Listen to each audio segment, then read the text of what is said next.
का पिता है, कौन विष्णु की मां, शंकर का दादा कौन है, हमको दे बता। ये जानने के लिए कृपया सुनिए। जगत गुरु तत्वदर्शी संत रामपाल जी महाराज के अमृत वचन सर्व पवित्र धर्मों के पवित्र शास्त्रों के आधार पर। यह श्री राम ने पूछा तो उन्होंने उस दिन मस्ती छागी कि आज तुम्हारी महिमा बन जाएगी। उन्होंने कहा हाँ जी, हमारे हाथ से कोई भी पत्थर भी नहीं डूबते, लोहे की स्टील की वस्तु भी नहीं डूबती, सब तैर जाती है। श्री राम ने कहा भी एक परीक्षण करवाइए, परीक्षा दीजिए, कोई पत्थर उठाकर डालिए।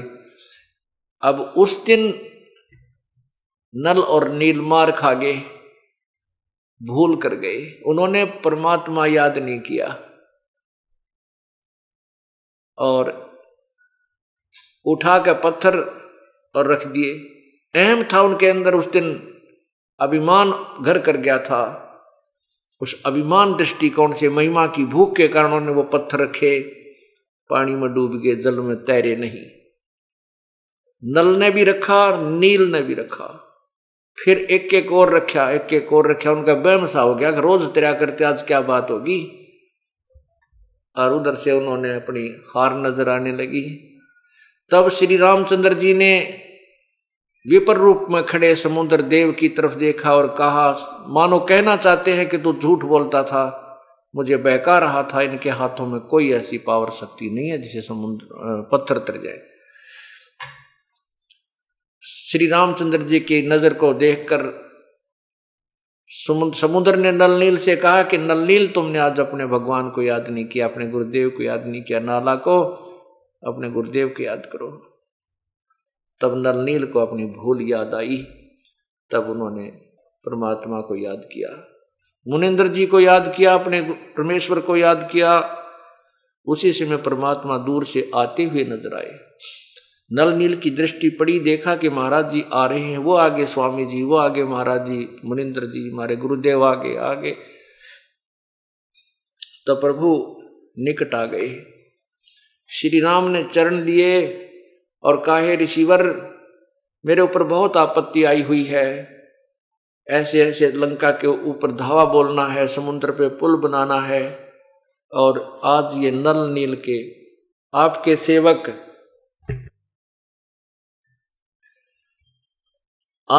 सेवक नल नील के हाथों से भी पत्थर नहीं तैर रहे हैं। परमात्मा बोले, अब इनके हाथों से कभी पत्थर नहीं तैरेंगे, कोई भी वस्तु नहीं तैरेगी, क्योंकि ये अपनी औकात भूल गए। तब श्री राम ने कहा कि हे ऋषिवर, जब अपने सेवकों को शक्ति दे सकते हो, मुझ पर भी कृपा करो कि समुद्र पर पत्थर तैर जाए, किसी प्रकार ये पुल बन जाए।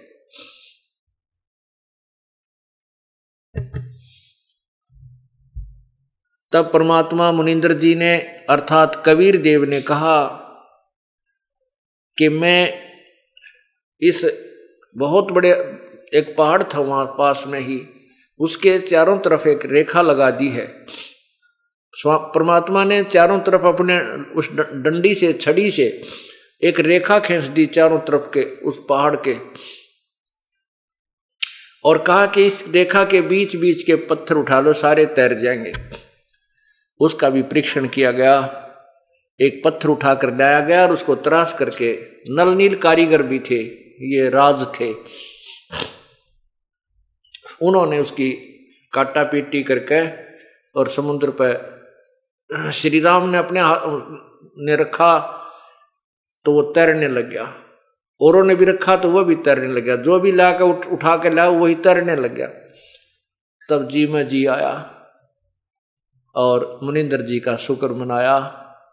राम और लक्ष्मण ने भगवान मुनिंद्र जी के चरण छुए और कहा, ऋषि जी आपने बहुत उपकार किया। परमात्मा ने कहा, संत उपकारी ही हुआ करते हैं, परोपकारी होते हैं। रे नल नील यतन कर हार, तब सतगुरु से करी पुकार। रे नल नील यतन कर हार, तब सतगुरु से करी पुकार। जा सत रेखा लिखी अपार, सिंधु पे सिला तराने वाले। जा सत रेखा लिखी अपार, सिंधु पे सिला तराने वाले। धन धन सतगुरु सत कबीर भक्त की पीड़ मिटाने वाले। धन धन सतगुरु सत कबीर भक्त की पीर मिटाने वाले। भक्त की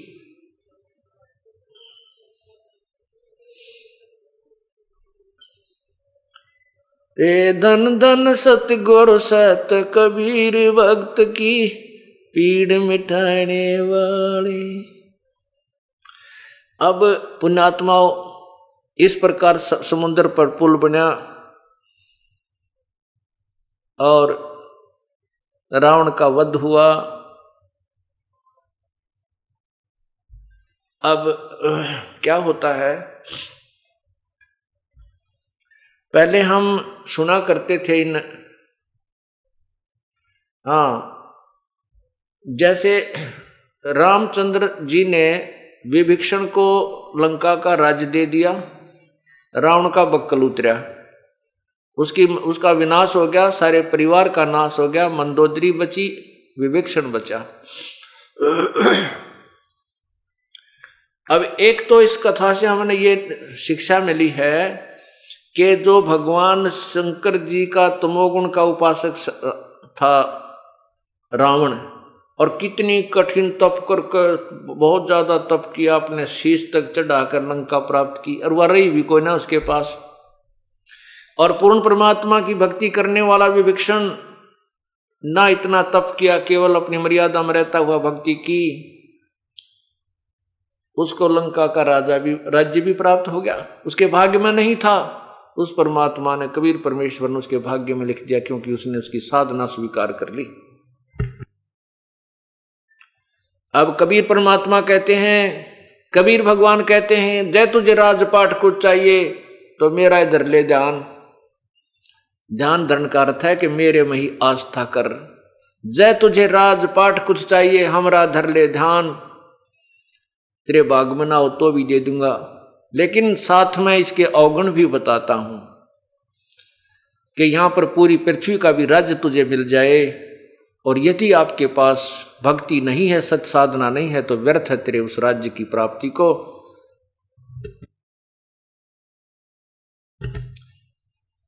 लानत है उस राज्य की प्राप्ति को। क्या कहते हैं, तीन लोक का राज जीव को जय कोई दे, और लाख बधाई के करज नहीं नाम से ने। यदि तीन लोक का राज्य भी इस जीव को कोई दे दे, और यदि उसके पास सत्य भक्ति नहीं है, नाम में रुचि नहीं है, तो नो कहें क्या बधाई दे रहे उसको, वो तो अपना जीवन व्यर्थ कर रहा है।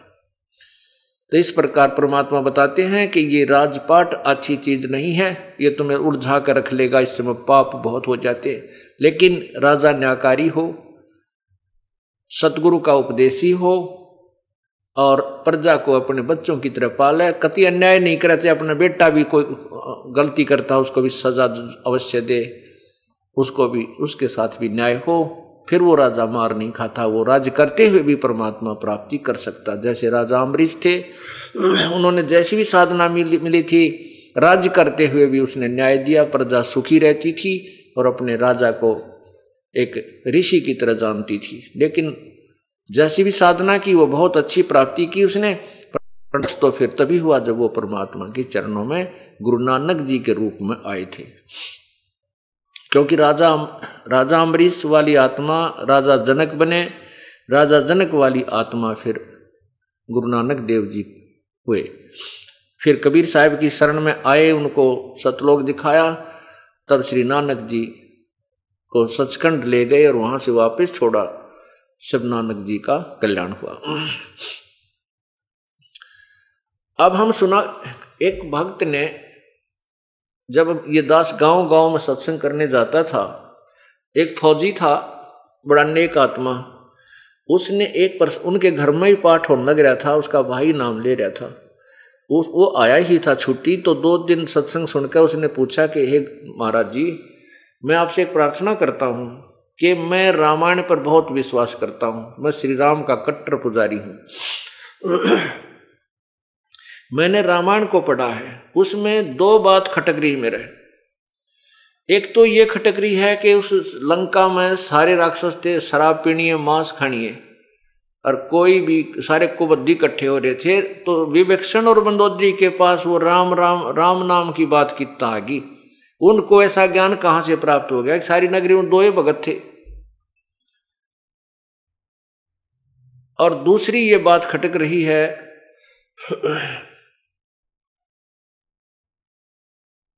हाँ, उसने यही प्रश्न किया कि इस प्रश्न का उत्तर मेरे को कहीं नहीं मिला।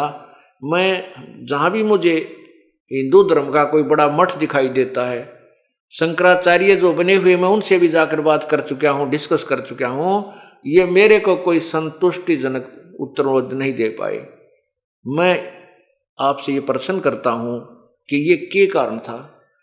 मैंने बताया कि मेरे पास इसी मर्ज की दवाई है भाई, ये समस्या का समाधान मेरे पास है।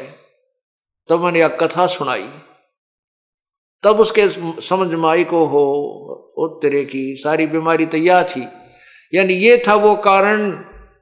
पूर्ण परमात्मा के शिष्य थे वो दोनों। तो पुण्यात्माओं, पहले हम सुनते थे ना, कभी तो कहते थे श्री राम ने पत्थर तिरा दिए, कदे कहते थे नरलीन ने पत्थर तिरा दिए, कदे क्या करते हनुमान ने राम राम लिख दिया इसलिए पत्थर तिर गए। या सारी जो है ना उलट पुलट सी कथा, दंत कथा बना रखी थी। अब ये तत्व ज्ञान के आधार पर ये सारी सिद्धि हो गई है।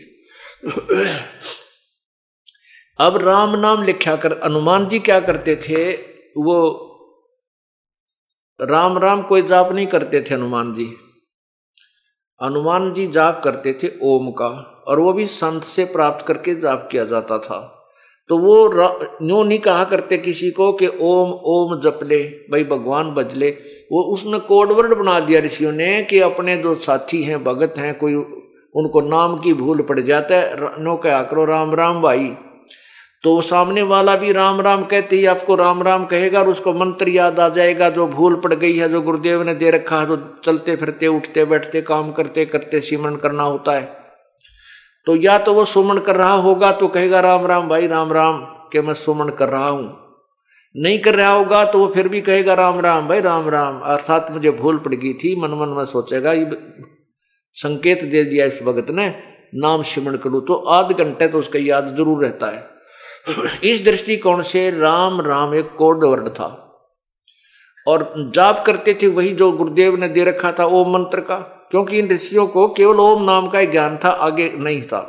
सो ये दूसरा मंत्र जो तत्व है, ये भी यहां पर परमात्मा ने आकर के प्रकट किया है और किसी ने नहीं। परमात्मा कहते हैं सोहम शब्द हम जग में लाए, सार शब्द हम गुप्त छिपाए। सतनाम का जो दूसरा अक्षर है वो भी हम ही लेकर आए थे, लेकिन सार नाम हम अभी तक किसी को नहीं बताया है। केवल अपने जो तत्वदर्शी संत मेरा आएगा उसको ही प्रकट ये भेद खोला जाएगा। और अधिकारी के बिना अगर ये मंत्र जो पता भी लग जाता है, कोई अपे जाप करता उससे कोई लाभ नहीं होगा। जैसे किसी ने अपॉइंटमेंट लेटर बना लिया अपने आप, 4 लाइन होते हैं, you are hereby appointed for the post such and such, your paid salary will be such and such, और नीचे एक साइन करता है वो अधिकारी। तो वो अधिकारी के साइन किए हुए वो लाइन जो 4 है कामयाब होंगी, और उसने कोई भी आप पे लिख के टाइप करवा ले, कोई दस्तक मार ले, तो वो कामयाब नहीं होती, वो कहीं वैल्यू नहीं है। इसी प्रकार परमात्मा के नाम की जो कीमत संत से उपदेश लेने के बाद ही जाप करने से होती है, अपने आप पर रट्टे लगाने से कोई लाभ नहीं होता। तो हनुमान जी क्या करते थे, पहलवान थे तगड़े, और सबसे बड़ा पत्थर उठाया करते नो 50-60 मन का, और उठाने से पहले उसके ऊपर राम लिख देते थे। राम, क्योंकि एक विधि है परमात्मा पाने की, चाहे वो किसी भी भगवान की आप भक्ति करो उसके लिए एक जैसा ही प्रोसीजर है, लेकिन मंत्रों का अंतर है। नाम का अंतर है, लेकिन सभी ने भक्ति कैसे करनी होती है। नाम उठत नाम बैठत नाम सोत जागवे, नाम खाते नाम पीते नाम से ती लागवे। काम करते करते, जैसे गीता जी के अध्याय नंबर 8 मंत्र 7 में कहा है, अर्जुन तो युद्ध भी कर और मेरा नाम भी जप, इस प्रकार तो मुझे प्राप्त होगा। तो काम करते हुए भी युद्ध से ज्यादा बिजी किसी काम में नहीं होता इंसान, और युद्ध करते हुए भी जब भगवान का नाम जपने को कहा है तो अन्य काम में तो कोई दिक्कत को नहीं। तो हनुमान जी क्या करते थे, उसके ऊपर पूरा बुड्ढा राम लिख देते थे और पत्थर ने अपना धरके कंधे पर और चल पड़ते थे कि सामने वाले जो पत्थर डालकर आ रहे होते हैं वो सामने देखते हैं उस पर राम लिखा है, तो वो सभी फिर अपना मन मन में वो सिमरण शुरू कर देते थे। इस दृष्टिकोण से हनुमान जी अपना नित्य कर्म भी कर रहे थे और पत्थर भी ढो रहे थे, लेकिन वो पत्थर तिरे थे उस परम पिता की शब्द शक्ति से, उनकी रजा से। ना श्री राम से तिरे, ना नरनील से तिरे, ना हनुमान से के उस राम नाम से तिरे।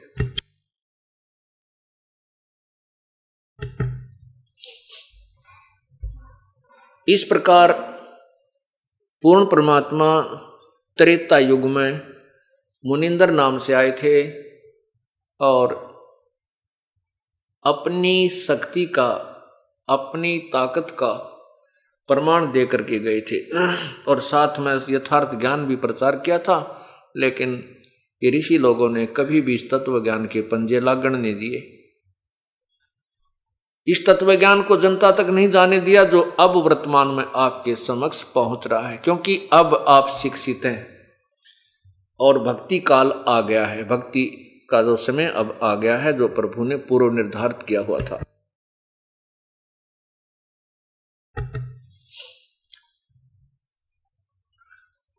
द्वापर युग में परमात्मा करुणा में नाम से आए थे। अब त्रेता युग में आपने सुना कि श्री राम रूप में जब विष्णु जी आए थे उन्होंने कितने कष्ट उठाए। अब श्री राम पूर्ण परमात्मा नहीं है, ये विष्णु जी के अवतार हैं। सतगुण विष्णु जी के अवतार थे और तीनों गुणों की भक्ति करने के लिए गीता जी में मना किया हुआ है। रजगुण ब्रह्मा, सतगुण विष्णु, तमगुण शिव जी। इन तीनों गुणों की भक्ति करने वालों को मूर्ख कहा है गीता जी में, और राक्षस स्वभाव को धारण किए हुए मनुष्यों में नीच कहा है। पुण्यात्माओं, ये दास अपनी ओर से नहीं कह रहा, अपने सदग्रंथों का एक निष्कर्ष निकाल कर यथार्थ जो कि तुम आपके समझ से रख रहा हूं। आप बुद्धिमान हो, शिक्षित हो, आप स्वयं भी अपनी आंखों से देख सकोगे। अभी आपको गीता जी दिखाऊंगा, उससे पहले इसी विषय में कुछ दो बात बताना चाहता हूं। कबीर परमात्मा समझाया करते थे कि तुम नहीं मानते इस बात को कि हम मान लेते हैं कि तुम्हारे श्री रामचंद्र जिया ने समुद्र पर पत्थर तरा लिए और पुल बना लिया, इसलिए आपने इसको भगवान मान लिया। तो क्या कहते हैं भाई, समुद्र पाट लंका गयो सीता को भरतार, समुद्र पाट लंका गयो सीता को भरतारे, अगस्त ऋषि ने सब पी लिए इनमें कौन करता रे। यदि आप लंका इस पुल के समुद्र के ऊपर का पुल बना लेने से, यानी समुद्र को पाट देने मात्र से श्री रामचंद्र जी को भगवान मान रहे हो, तो अगस्त ऋषि ने तो सातों को एक ही घूंट में पी लिया था, तो इनमें कौन सा भगवान।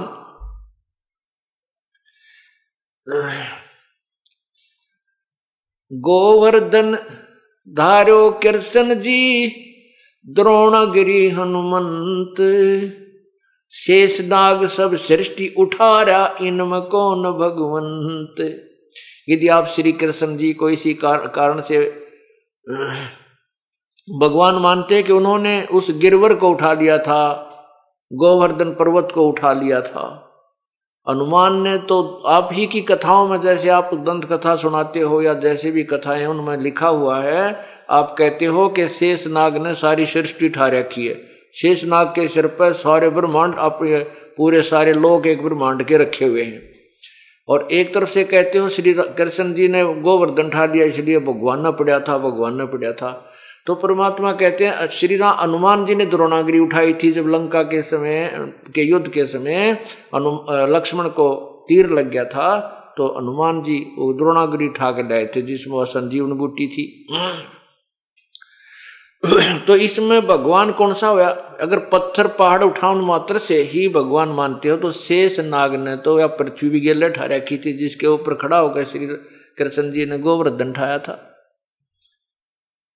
अब कितनी प्यारी व्याख्या दी है, निर्णायक ज्ञान दिया है परमेश्वर ने कि गिरिवर धारो कृष्ण जी, गोवर्धन धारो कृष्ण जी, द्रोणागिरी हनुमंत, शेष नाग पृथ्वी सब सृष्टि उठारा, इनमें कौन भगवंत। तो इनमें कौन सा राम भाई? अब आपको दिखाते हैं 3 गुणों की भक्ति में ये भूल रहा संसार। कह कबीर निज नाम बिना कैसे उतरो पार। अब आपको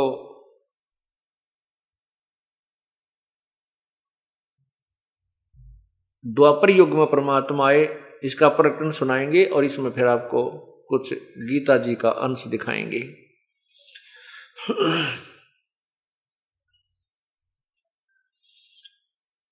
पुण्यात्माओं,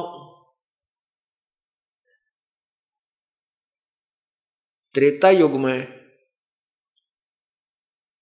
द्वापर युग में परमात्मा आए करुणा में नाम से। उसमें उन्होंने अपने ज्ञान का प्रचार किया। एक वाल्मीकि कुल में एक सुदर्शन नाम का भगत था और परमात्मा कबीर जी ने उस पुण्यात्मा को समझाया, उसके हृदय में यो ज्ञान समा गया। उस सुदर्शन जी ने परमात्मा से उपदेश ले लिया और खूब डट के भक्ति की। पुण्यात्माओं, आपने गीता जी को पढ़ा है, आपने गीता जी को पढ़ा है, अनुवादकर्ताओं ने अनुवाद भी कर रखा है। गीता जी की मूल संस्कृत ज्यों की त्यों है, वो वास्तविक ज्ञान है। अनुवादकर्ताओं ने जो अनुवाद किया है वो यथार्थ नहीं किया, उन्होंने लोकवेद के आधार पर किया है।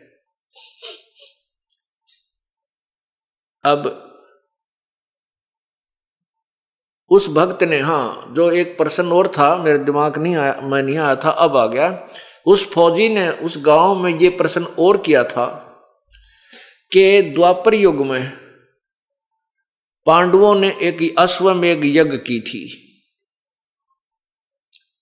और उसमें एक शर्त रखी थी कि एक पंचायन शंख, एक शंख रख दिया था अलग से, और उसमें शर्त रखी थी कि जब उस समागम का समापन होगा यज्ञ का और उसमें भोजन करेंगे सभी संत भक्त, यदि वो शंख बज गया तो यज्ञ संपूर्ण होगी, अन्यथा अधूरी रह जाएगी, वह पूर्ण नहीं हुई, उनको लाभ नहीं मिलेगा पांडवों को। ये श्री कृष्ण जी ने कहा था। तो मेरे से कहा कि महाराज जी, मैं इस बात से चक्कर काट रहा हूं और किसी के पास से मेरे को उत्तर नहीं मिला इसका, कि उसमें लिखा है कि महाभारत में लिखा है कि श्री कृष्ण ने भी भोजन खा लिया, सभी वशिष्ठ मुनि जैसी तोब वहां बैठी थी उनने भी भोजन खा लिया, 9 नाथ 84 सिद्ध बैठे थे उनने भी भोजन खा लिया, श्री कृष्ण जी ने भी भोजन खा लिया, दुर्वासा जैसी तोब ने भी भोजन खा लिया, पर शंख नहीं बजा। एक वो सुदर्शन नाम का एक आया था साधु, उसके भोजन खाने से वो शंख बज गया। अब मैं प्रश्न करता हूं, भाई उस सुदर्शन में इसी शक्ति कितना है कि जो श्री कृष्ण में भी ना थी, जिसको हम पूज रहे थे। पूज रहे हैं, तो किसी मंडलेश्वर के पास ये जवाब नहीं था। वो कह देते थे श्री कृष्ण जी की लीला थी। अरे कमाल की बात है, श्री कृष्ण ने खुद रोटी खा ली, खाना खा लिया, जब वह लीला की कहाँ गई थी? मेरे यह बात गले नहीं उतरी, तब मैंने उसको ये कथा सुनाई कि पूर्ण परमात्मा ऐसे ऐसे आए थे, उन्होंने ये तत्व ज्ञान दिया था, और इस सत्य नाम की भक्ति से ये भक्त में ऐसी सिद्धि शक्ति आ जाती है, ऐसी उनके अंदर भक्ति कमाई बन जाती है। तब उस भक्त ने उपदेश लिया, उस फौजी ने उपदेश लिया कि ये वास्तव में ये ज्ञान तत्व ज्ञान है और अभी तक हमें पूर्ण ज्ञान नहीं मिला था। तो कहने का भाव ये है पुण्यात्माओं कि जब तक इस प्राणी का संशय दूर नहीं होगा ये भक्ति नहीं कर सकता, डगमग होता रहेगा। तो अब हम आपको ये बताना चाहते हैं कि गीता ज्ञान, गीता जी के अनुवादकर्ताओं ने गीता जी को अनुवादित करते समय श्री कृष्ण जी को ही सर्वस्व मान करके उसके ऊपर सारा अनुवाद कर दिया, जबकि गीता जी का जो ज्ञान है श्री कृष्ण जी ने नहीं दिया। अब ये बात भी आपको खटकेगी, जो पहली बार सुन रहा होगा, जो पहली बार आज सुन रहा होगा उसके यह बात खटकेगी कि ले भाई संत जी ने या और नई बात बता दी कि गीता जी का ज्ञान श्री कृष्ण जी ने नहीं कहा। और किसने कहा?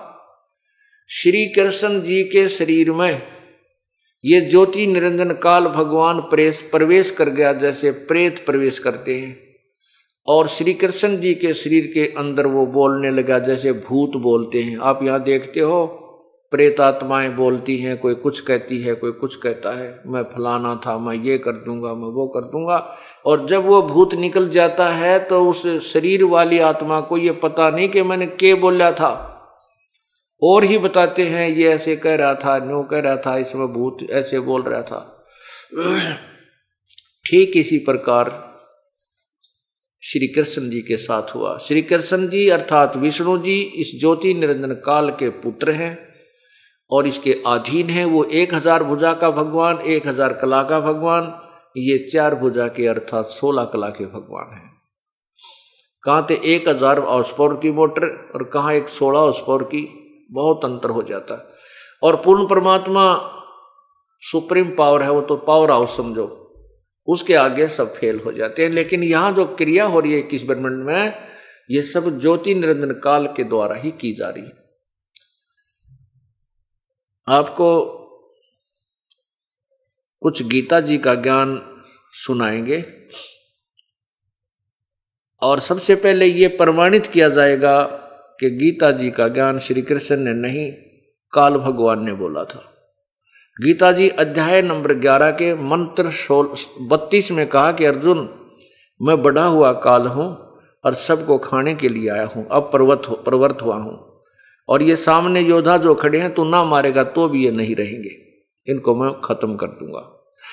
गीता जी अध्याय नंबर 11 के मंत्र 21 में अर्जुन कह रहा, भगवान आप तो देवताओं को भी खा रहे हो, आप तो ऋषियों को भी खा रहे हो जो आपके ही गुणगान वेद मंत्रों के माध्यम से कर रहे हैं, आपसे मंगल कामना करते हैं, अपने जीवन की भीख मांग रहे हैं, आप तो उनको भी खा रहे। तब 11वें अध्याय के 32वें श्लोक में कहता, अर्जुन मैं तो काल हूं भाई, सबको खाने के लिए अब प्रवृत्त हुआ हूं।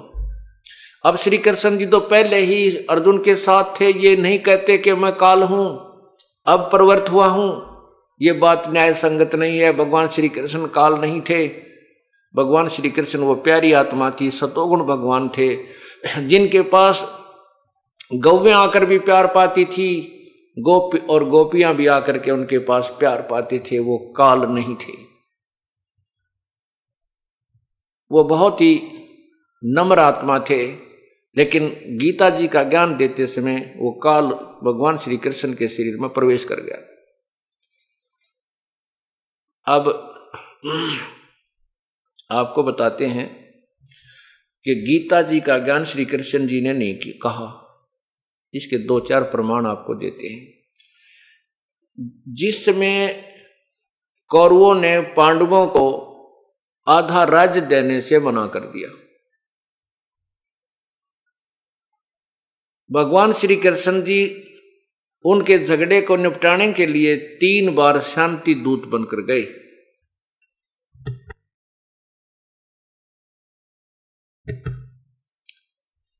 और जाकर शिक्षा देते थे कि भाई झगड़ा नहीं करना चाहिए, भाई बंटवारा अपना प्रेम से कर लीजिए, ये राज्य ना किसी के साथ गया ना जाएगा, तुम लड़कर मर जाओगे, ये पृथ्वी यहीं रह जाएगी। 3 बार जाकर के भगवान श्री कृष्ण जी ने उनको बहुत समझाया, लेकिन दुर्योधन अनाड़ी था, नहीं माना।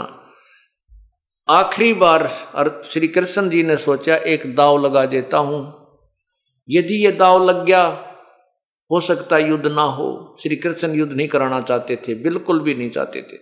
तो उन्होंने क्या दांव लगा कि ये पांडव मेरे रिश्तेदार हैं, क्योंकि अर्जुन के भगवान श्री कृष्ण की बहन सुभद्रा ब्याह रखी थी, उसका विवाह हुआ था। तो श्री कृष्ण जी ने सोचा कि शायद पांडव इसलिए आकड़ पाड़ रहे हैं, इसलिए अड़े खड़े हैं, ये सोच रहे हैं कि श्री कृष्ण हमारे साथ है और श्री कृष्ण हमारा रिश्तेदार है, हमारे साथ होगा, इसकी सेना हमारे साथ होगी, हम युद्ध में जीतेंगे। इसलिए श्री कृष्ण जी ने वहां पर पांडव और कौरवों की एक सभा हो रही थी।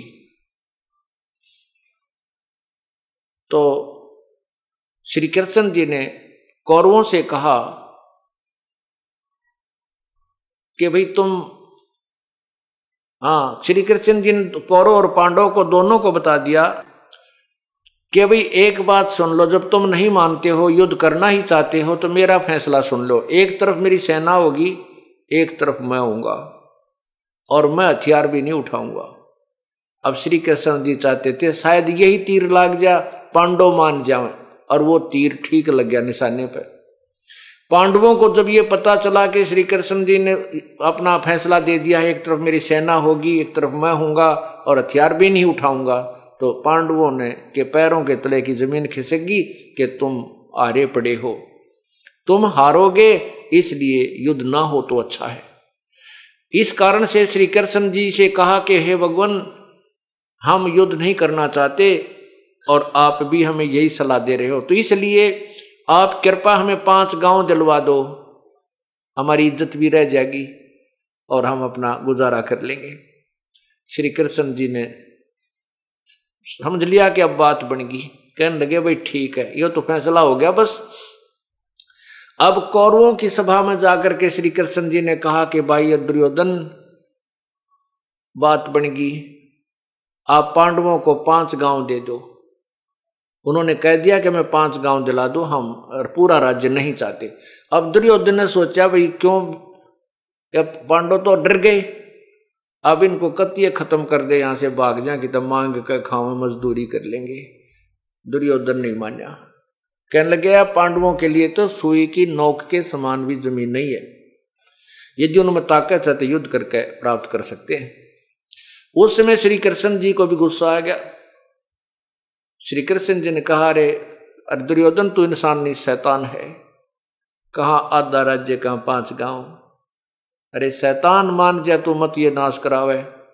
अब इस बात से दुर्योधन नाराज हो गया और अपने योद्धाओं से कहा, सैनिकों से कि पकड़ लो श्री कृष्ण जी को और डाल दो कैद में। अब जो ही योद्धा लोग उठे तो श्री कृष्ण जी ने अपना विराट रूप दिखाया। उसकी चमक के अंदर सभी सैनिक घबरा गए, उनकी आंखें चुंदी आ गई, कोई सोफा के नीचे बढ़ गया, कोई कितना टक्कर मारे, श्री कृष्ण जी बाहर निकल गए। ये पॉइंट याद रखना पुण्यात्माओं कि यहां विराट रूप श्री कृष्ण जी ने दिखाया। गीता जी अध्याय नंबर 11 के मंत्र 47 में कहा कि अर्जुन, ये मेरा विराट रूप है, 1000 भुजा दिखाई, तेजो में शरीर लपट निकल रही है, जीभ निकाल रखी है, खा, कहता है कि ये मेरा विराट रूप है। इस आज से पहले इस रूप को ना किसी ने देखा और ना ही कोई आगे देख सकता। इस मेरे वास्तविक रूप को, जो विराट रूप मैंने तुझे दिखाया है, मतलब युद्ध के दौरान जो दिखाया था, काल ने दिखाया था, श्री कृष्ण जी ने नहीं दिखाया था। यदि वहां श्री कृष्ण जी ने विराट रूप दिखाया होता तो ये नहीं कहते कि इससे पहले तूने कभी नहीं देखा, ना किसी ने और देखा, ना कोई आगे देख सकता। देखिएगा गीता जी अध्याय नंबर 11 और मंत्र नंबर 47 और 48।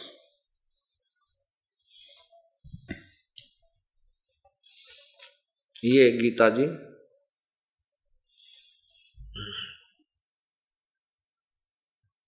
श्रीमद् भगवत गीता, गीता प्रेस गोरखपुर से प्रकाशित है। नीचे देखिएगा जयदयाल गोविंद का इसके अनुवाद करता है। इसमें क्या लिखा है, ये 11वां मंत्र है। इधर देखिए 11वां अध्याय है, ये 47वां मंत्र यानी श्लोक। नीचे देखना, हे अर्जुन, अनुग्रह पूर्वक मैंने अपनी योग शक्ति के प्रभाव से यह मेरा परम तेजो में सबका आदि सीमा रहित विराट रूप तुझको दिखलाया है, जिसे तेरे अतिरिक्त दूसरे किसी ने पहले नहीं देखा था। अब क्या सिद्ध हुआ इससे कि गीता श्री कृष्ण जी ने नहीं बोला, गीता जी का ज्ञान श्री कृष्ण जी ने नहीं बोला।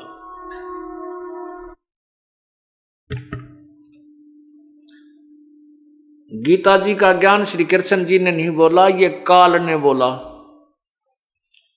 और वो खुद कहता है कि मैं काल हूं, सबको खाने के लिए आया हूं। 11वें अध्याय का अब देखिएगा 32वां मंत्र, यही गीता जी और ये अध्याय नंबर 11। और यहां नीचे देखिए 32 मंत्र।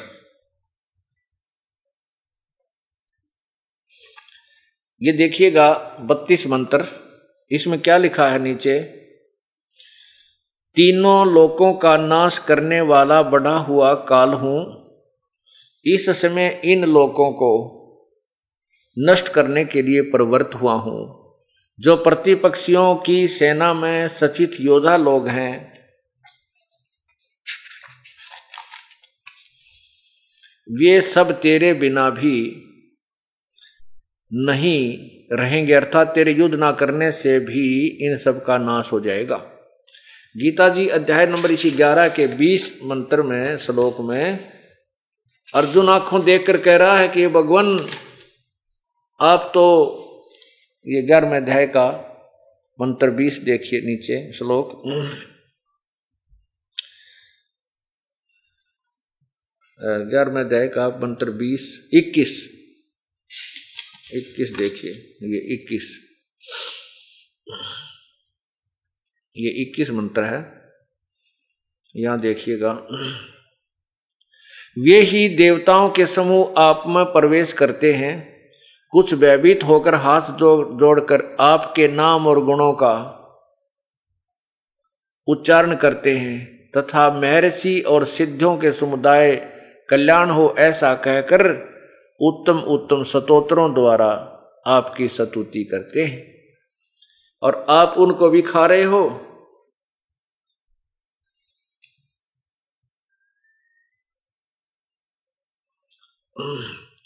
अब एक प्रश्न, इसमें एक और प्रमाण है गीता जी में कि श्री विष्णु भगवान चतुर्भुज है, वो 4 भुजा वाले हैं, 1000 भुजा नहीं है श्री कृष्ण विष्णु भगवान की, तो श्री कृष्ण 1000 भुजा नहीं दिखा सकता। अब यहां लिखा है, अर्जुन कहता है 11वें अध्याय के 46वें श्लोक में कि हे सहस्र बाहु माने 1000 भुजा के भगवान। ये देखिएगा श्रीमद् भगवत गीता जी और अध्याय नंबर 11 के नीचे आइएगा 46 नंबर श्लोक में, ये 46 नंबर श्लोक है। इसमें क्या लिखा है कि मैं वैसे ही आपको मुकुट धारण किए हुए गदा और चक्र हाथों में लिए हुए देखना चाहता हूं, इसलिए हे विश्वरूप, हे सहस्र बाहो माने 1000 भुजा वाले, आप उसी चतुर्भुज रूप से प्रकट होइए। अब इसे सिद्ध हो गया कि श्री कृष्ण जी ने गीता नहीं बोली। ये 2 पॉइंट सिद्ध हो गए। अब तीसरा ये होता है, ये कहते हैं कि श्री कृष्ण जी ने अर्जुन से युद्ध इसलिए करवाया कि अर्जुन अक्षत्रिय धर्म का पालन नहीं कर रहा था, और यदि क्षत्रिय धर्म का पालन नहीं करेंगे तो उनका जो कर्म नष्ट हो जाता है, उनको पाप लगता है, इसलिए युद्ध करवाया। पहले तो हम मान लेते थे इन बातों को, लेकिन अब ज्ञान हुआ कि ऐसा नहीं था, क्योंकि श्री कृष्ण जी स्वयं क्षत्रिय थे और मथुरा का राज्य के राजा कंस को मारने के उपरांत वहां का राज्य अपने नाना जी को उग्रसेन को दे दिया था। उग्रसेन बहुत वृद्ध हो गए थे, उन्होंने सारी बागडोर अपने दोहते श्री कृष्ण जी को दे दी थी। उसी समय काल्यवन नामक एक राजा ने, जो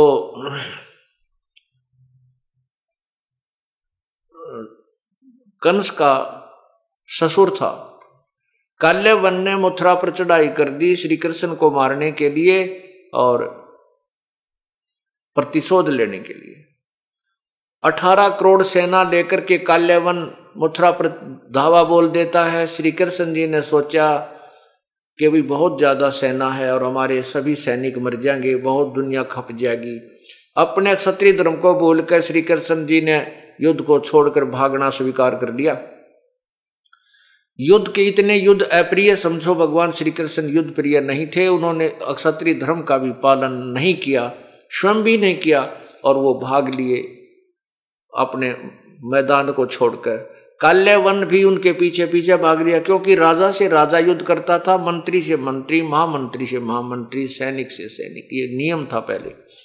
तो राजा के साथ राजा युद्ध करता है, तो श्री कृष्ण के भाग लेने से काल्यवन भी उसके पीछे पीछे दौड़ दिया।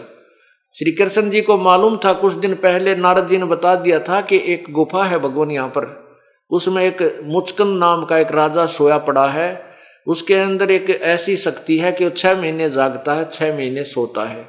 उसने ऐसी सिद्धि प्राप्त कर रखी है कि 6 महीने जब जागता है तो राजाओं से युद्ध करता रहता है, 6 महीने सोता है तो उसको सोते समय बीच में कोई उठा दे तो उसको उसकी आंखों से ऐसे वो तीर निकलते हैं, अग्निबाण छूटते हैं कि वो सामने वाला मर जाता है। इस बात का श्री कृष्ण जी को ज्ञान हो गया। इसी दृष्टिकोण से भी क्यों ना मैं इस मुचकंद को, काल्यवन को मुचकंद से मरवा दूं। श्री कृष्ण जी आगे आगे भाग रहे हैं, काल्यवन पीछे पीछे। श्री कृष्ण जी उसी गुफा में प्रवेश कर गए जिसमें वो काल्यवन ना वो मुचकंद सोया पड़ा था। मुचकंद के ऊपर अपना वो पीताम्बर, जो कपड़ा एक एक्स्ट्रा चद्दर सी साथ में लिए हुए होते थे, श्री कृष्ण जी ने ले रखी थी, वो उस सोए हुए मुचकंद के ऊपर डाल दी।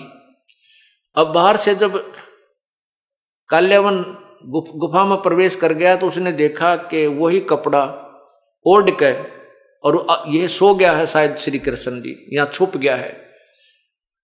और कृष्ण जी आगे चले गए गुफा में। काल्यवन ने मुचकंद को श्री कृष्ण मानकर उसकी टांग पकड़ के घुमा दी कि खड़ा हो कायर, क्यों छुप गया यहाँ आके। मुचकंद की निंद्रा भंग होगी, आंखों से अग्निबाण छूटे, काल्यवन मर गया। कहने का भाव ये है कि इससे ये भी प्रमाणित हो गया कि श्री कृष्ण जी दूसरे को सलाह कैसे दे सकते क्षत्रिय धर्म की, जब स्वयं क्षत्रिय धर्म को त्याग कर वो रण छोड़कर भाग लिए, जिस कारण से उनको रणछोड़ भगवान कहा जाने लगा। रणछोड़ भगवान की जय, सुनी होगी आपने खूब। ये भी नहीं मालूम ये भगवान की इज्जत कर रहे हैं कि बेइज्जती। रणछोड़ का अर्थ तो कायर होता है, और फिर जय बोलते हैं, बोलो रणछोड़ भगवान की जय। तो कहने का भाव हमने अपना जो निष्कर्ष है वो मध्य नजर रखना है। इससे भी सिद्ध हो गया कि श्री कृष्ण जी ने युद्ध करने की सलाह अर्जुन को युद्ध के मैदान में कतई नहीं दी।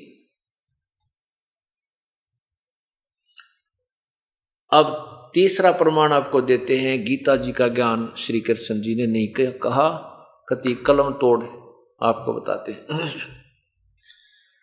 महाभारत का युद्ध हो गया, पांडव जीत गए, कौरव हार गए। युधिष्ठिर जी को राज्य गद्दी प्राप्त हो गई। श्री कृष्ण जी ने कहा भी मेरा काम हो गया, आपका काम हो गया है, मैं द्वारका जाना चाहता हूं, मुझे इजाजत दो। अब श्री कृष्ण जी पांडवों के गुरु थे, धार्मिक गुरु थे।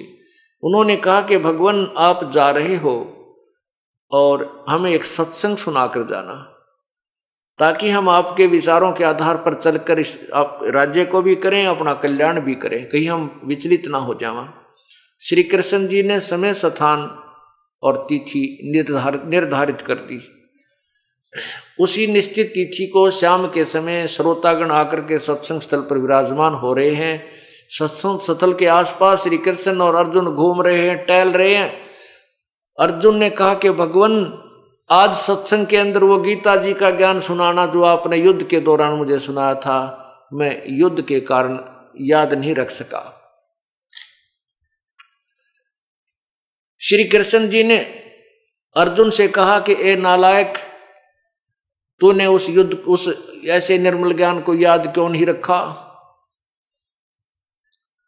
तेरी बुद्धि मुझे अच्छी नहीं लगती। और स्वयं कहते हैं श्री कृष्ण जी कि मुझे अब याद नहीं मैंने क्या कहा था, मैं ज्यों का त्यों नहीं बता सकता। तो इससे क्या सिद्ध हुआ पुण्यात्माओं कि श्री कृष्ण जी ने गीता का ज्ञान नहीं बोला। कति क्लियर हो गया, ये तो कंसेप्ट ही क्लियर हो जाएगा। ये भी आपको दिखाता हूं महाभारत के अंदर।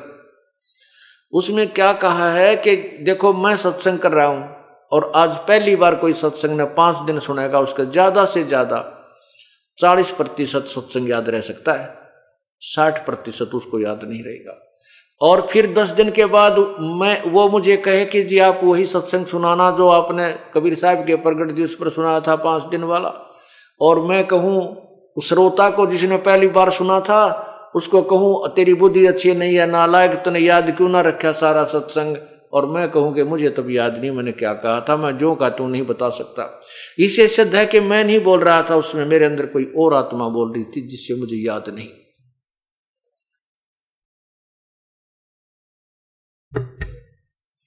ये देखिएगा संक्षिप्त महाभारत,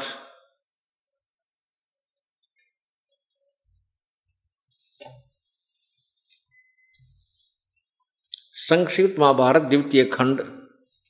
ये कहां से प्रकाशित है? गीता प्रेस गोरखपुर से। अंदर से भी देखिएगा।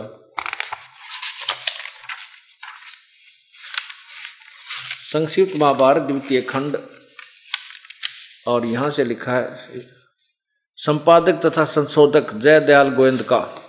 नीचे देखिए गीता प्रेस गोरखपुर से प्रकाशित है। इसके पृष्ठ नंबर 667 पर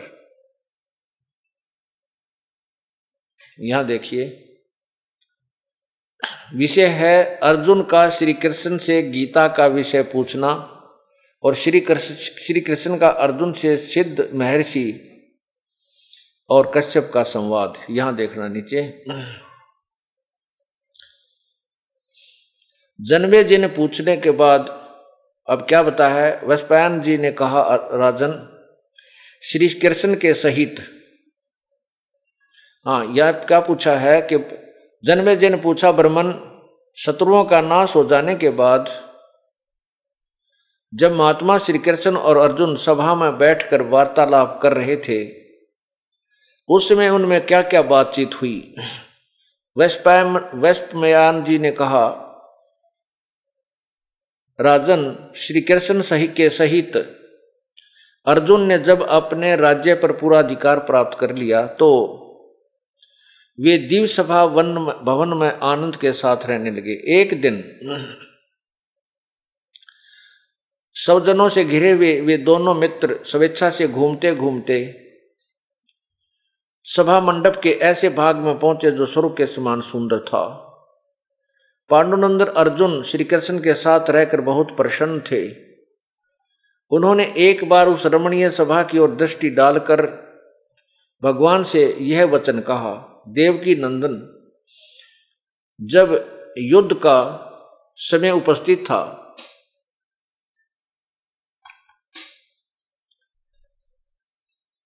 उन्होंने एक बार उस रमणीय सभा की ओर दृष्टि डालकर भगवान से ये वचन कहा, देवकी नंदन, जब युद्ध का अवसर उपस्थित था उसमें मुझे आपके महात्म्य का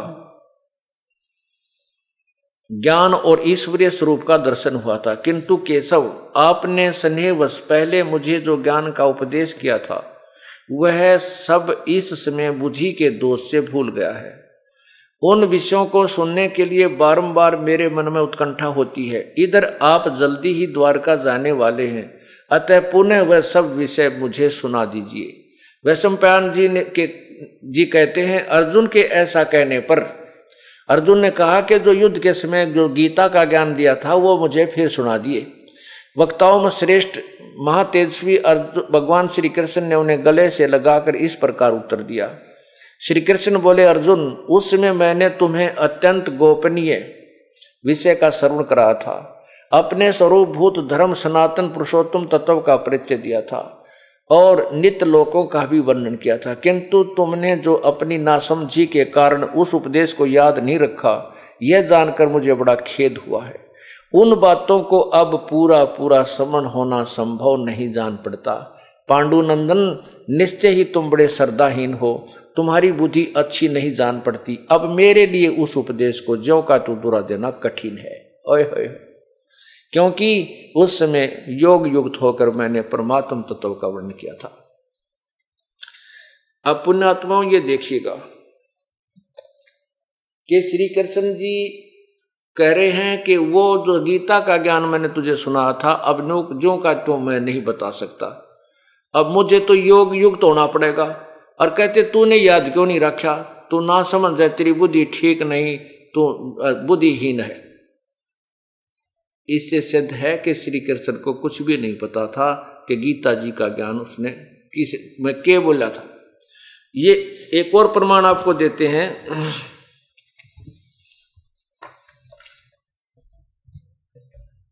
कि ये काल जो है बहुत छल छिद्र करता है।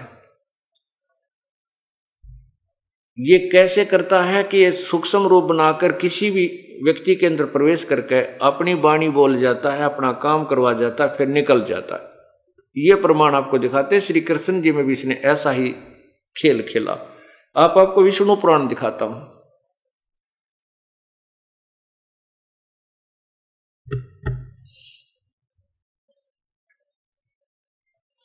ये देखिएगा श्री विष्णु पुराण, श्री विष्णु पुराण नीचे देखिएगा, गीता प्रेस गोरखपुर से प्रकाशित है।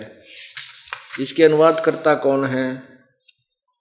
ये है श्री मुनीलाल गुप्त अनुवादक और गीता प्रेस गोरखपुर से प्रकाशित है। इसके चतुर्थ अंश में, ये चतुर्थ अंश है, प्रश्न नंबर 243, इधर आइए, ये 242, अध्याय 3 है, चतुर्थ अंश का अध्याय 3 है, 242 पर नीचे आइएगा।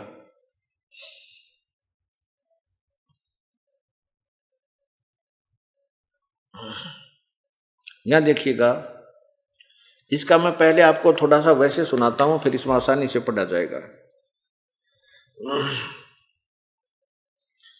इसमें लिखा कहा है कि एक बार गंधर्व के पराक्रम से अपमानित उन नागेश्वरों द्वारा स्तुति करने पर नागों की और गंधर्व का झगड़ा हो गया और गंधर्व ने नागों को अपमानित कर दिया। तो नाग देवता इकट्ठे होकर श्री विष्णु जी के पास गए, स्तुति की, विष्णु जी प्रकट हुए, फिर उनसे प्रार्थना की कि आप हमारी सहयोग दीजिए हमारा, कि हम इन गंधर्वों को जीत सके। तो वो कौन प्रकट हुआ विष्णु रूप में? वो काल प्रकट हुआ, ज्योति निरंजन प्रकट हुआ, ब्रह्म प्रकट हुआ। उसने कहा कि तुम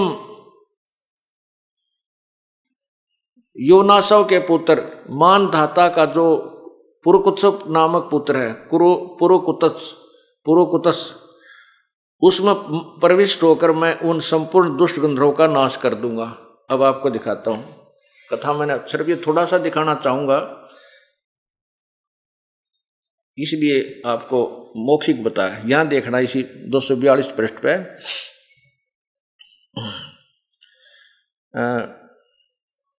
गंधर्व के पराक्रम से अपमानित उन नागेश्वरों द्वारा स्तुति किए जाने पर उसके श्रवण करने से जिनकी विकसित कमल सदृश आंखें खुल गई हैं, निंद्रा के अंत में जगे हुए उन जलाशयी भगवान सर्व देवेश्वर को प्रणाम कर उन नागगणों ने कहा, भगवान उन गंधर्व से उत्पन्न हुए हमारा भय किस प्रकार शांत हो। तब आदि अनंत रहित भगवान पुरुषोत्तम ने कहा, योनासव के पुत्र मान धाता का जो यह पुरोकुतस नामक पुत्र है, उसमें प्रविष्ट होकर मैं उन संपूर्ण दुष्ट गंधर्वों का नाश कर दूंगा। अब इससे क्या स्पष्ट हुआ कि ये क्या खेल है काल का। जो भी यहाँ ऋषि हैं, देवता हैं, ये सब भगवान विष्णु की उपासना करते हैं और विष्णु को इष्ट मानकर जब स्तुति करते हैं तो विष्णु रूप में युग काल प्रकट हो जाता है, ये ब्रह्म। और फिर इसी प्रकार गंधर्वों के सामने, नागों के सामने वही प्रकट हुआ। उन्होंने उसे याचना की कि मेरी रक्षा करो, तो उस काल ने कहा कि मैं वो जो मानदाता का पुत्र पुरुकुत्स है उसके अंदर प्रवेश हो जाऊंगा भूत की तरह और फिर मैं उन्हें मार दूंगा।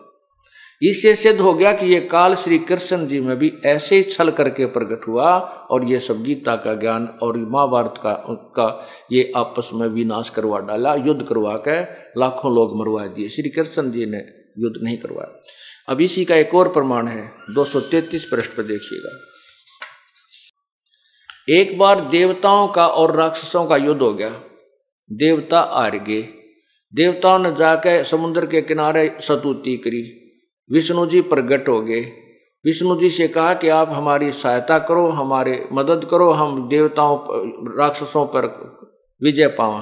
तब क्योंकि विष्णु प्रकट कौन हुआ, वो काल प्रकट हुआ, ब्रह्म प्रकट हुआ। उसने कहा कि तुम जाओ और राजऋषि ससाद का जो पुरंजय नामक पुत्र है, उस अक्षत्रिय श्रेष्ठ के शरीर में अंश मात्र से स्वयं अवतीर्ण होकर उन संपूर्ण दैत्यों का नाश करूंगा। यानी जो ससाद का जो पुत्र पुरंजय नामक है, उसके शरीर में मैं थोड़ी सी देर के लिए आऊंगा और इन सब राक्षसों ने मार दूंगा, तुम्हारी मदद। इस तरह युग काल उनमें प्रवेश होता है और अपनी लीला कर जाता और वो दिखा देता विष्णु रूप। लोग भ्रम पड़ जाते हैं कि श्री विष्णु जी आए थे, विष्णु जी ने मदद कर दी। ये गुप्त रहता, इसने कसम खाई है कि मैं किसी के सामने नहीं आऊंगा, उसने प्रतिज्ञा की हुई है। ये श्री विष्णु पुराण नीचे देखिए, और ये है वही चतुर्थ अंश, अध्याय नंबर 2 और ये प्रश्न नंबर 233। नीचे आइएगा, यहां पर आइएगा। तब आदि अंत शून्य अशेष जगत प्रतिपालक श्री नारायण ने देवताओं से प्रसन्न होकर कहा, आप लोगों को कुछ भी अभिष्ट है वह मैंने जान लिया है। इसके विषय में यह बात सुनिए। राजऋषि ससाद का जो पुरंजय नामक पुत्र है, उस अक्षत्रिय श्रेष्ठ के शरीर में मैं अंश मात्र से स्वयं अवतीर्ण होकर उन संपूर्ण दैत्यों का नाश करूंगा। अतः तुम लोग पुरंजय को दैत्यों के वध के लिए तैयार करो। यानी तुम उसने बढ़ा कर ले आओ पुरंजय ने, और मैं फिर थोड़ी सी देर के लिए उनमें प्रवेश करूंगा और उन राक्षसों को मार दूंगा, थारा काम बन जाएगा। तो ये सलछिद्र काल के हैं। ये कालबली ऐसे खेल खेलता है कि प्राणी समझ भी नहीं पाते। युग करके गया प्राप्त करने देता कौन सा भोजन? आत्मा की खुराक परमात्मा की भक्ति है। इससे भी हमें वंचित रखता है। आप जब तक आपको ये ज्ञान नहीं प्राप्त हुआ था, ये भक्ति नहीं मिली थी, आप किसी भी भक्ति से संतुष्ट नहीं थे। किसी भी भक्ति से कितना जप कर लेते, आपको कोई संतुष्टि नहीं थी। और इस आध घंटे का जोटा अगर आपका 1 घंटे का भी अवसर लग जाए ये भक्ति करने का, आप तृप्त नजर आते हो। ये वो अनमोल धन आपको प्राप्त हो गया है। तो गीता जी के ज्ञान को आपको कल सुनाएंगे। अब समय 2 घंटे के करीब हो गया है। बोलो सतगुरुदेव की जय।